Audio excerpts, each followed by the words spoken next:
የሶስትዮሽ ጥምረቱን ስብርብር የሚያደርግ አዲስ ዜና ተሰምቷል። ከግብጽና ከሳውዲ አረቢያ ጋር በመጣመር ኢትዮጵያን ከቀይ ባህር ለማራቅና የቀይ ባህርን ደህንነት ለማስጠበቅ በጋራ እንሰራለን የሚል ቃል ኪዳን ከግብጽ ጋር የፈጸመችው ኤርትራ ያልታሰበ ነገር ገጥሟታል።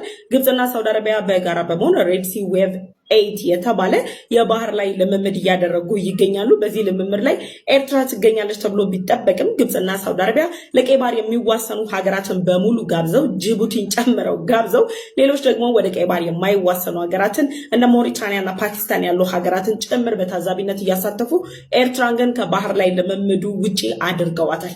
በዚህ ምክንያቱም የኤርትራው ፕሬዝዳንት ኢሳያስ አፈወርቂና የግብፁ ፕሬዝዳንት አብዱል ፈታህ አልሲሲ ባሳለፍነው ሳምንት በጋራ ከመከሩ በኋላ የቀይ ባህርን ደህንነት ለማስጠበቅ በጋራ እንሰራለን ባሉ ማግስት የግብፁ ፕሬዝዳንት ከሳውዲ አረቢያ አመራሮች ጋር በጋራ መምከራቸው የሚታወስ ነው። የምክክር ከመከሩ በኋላ ኤርትራን ከዚህ የባህር ላይ ልምምድ ውጪ አድርጓታል። የባህር ላይ ልምምዱ እየተደረገ ያለው በሳውዲ አረቢያ ነው። እየተደረገ ያለው የባህር ላይ ልምምዱን እያደረጉ ያሉት የቀይ ባህርን ደህንነት ለማስጠበቅ የባህር ኃይላቸውን ለማጠናከርና በእነዚህ ሀገራት መካከል ጠንካራ የሆነ ግንኙነትን ለመፍጠር አስበው እንደሆነ የተገለጸው።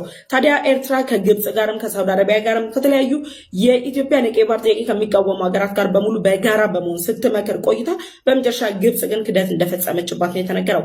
ዲ አረብ ኒውስ ይዞት የወጣው ዘገባ ላይ እንደሚገልጸው ከሆነ በግብጽና በሳውዲ አረቢያ አማካኝነት የባህር ላይ ልምምዱ የተጀመረው ትናንትና ነው። ትናንትና ሲጀመር ጅቡቲ ተሳትፋለች። ሌሎች እነ ጆርዳን፣ ሌሎች ሀገሮች ጭምር ተሳትፈውበታል። ኤርትራ ግን በዚህ ተሳታፊ አይደለችም። ነገር ግን ይህ ቅድ ሲወጣ ኤርትራ የዚህ አቃድ ክል እንደነበረችም ነው የተገለጸው።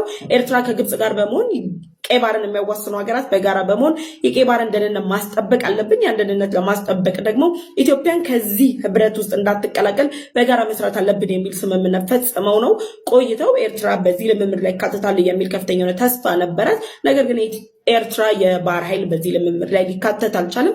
ኢትዮጵያም ወደ ቀይ ባህር እያደረገች ያለችው እንቅስቃሴ እየተጠናከረ መጥቷል። ኢትዮጵያውን በቅርብ ጊዜያት ውስጥ ወደ ቀይ ባህር እንደምትቀላቀል ጭምር ተስፋዎች ተጥሏል። ታዲያ ግብጽና ሳውዲ አረቢያ ኤርትራን አብረዋት እየመከሩ የባህር ኃይል ልምምዱ ላይ አለማካተታቸው አገባሽ አለው ያለ ሁሉ ላይ አገባሽ ከባልሽ ቂማት ያዥ ነው ነገሩ። እንግዲህ ጅቡቲን አሳትፈው ኤርትራን አለማሳተፍ ማለት ምን ማለት እንደሆነ እንግዲህ ሁላችሁም ታውቃላችሁ። ነገር ግን ቢያሳትፏቸውም የኤርትራ የባህር ኃይል እዚህ ግባ የሚባል ዘመናዊነት እንኳን የለውም። ያው እንደምናውቀው ከሀገሪቱ ኢኮኖሚ አንጻር ነው። ነገር ግን ግብጽ ግን አይሆኑ ክደት በኤርትራ ላይ መፈጸሟ እጅግ በጣም የሚያሳዝነው። ሙሉ ዘገባውን ወይም ደግሞ ሙሉ ትንታኔ ማንበብ የምትፈልጉ ካፕሽን ላይ ያስቀምጥላችኋለሁ። ቀኑንም ካፕሽን ላይ ያስቀምጥላችኋለሁ። ባዮ ላይ ገብታችሁ የዩቲዩብ ቻናሌን ደግሞ ሰብስክራይብ ማድረግ እንዳትረሱ። ስለምታበረታችሁ ደግፉኝ እጅግ አድርጌ አመሰግናለሁ። ባይ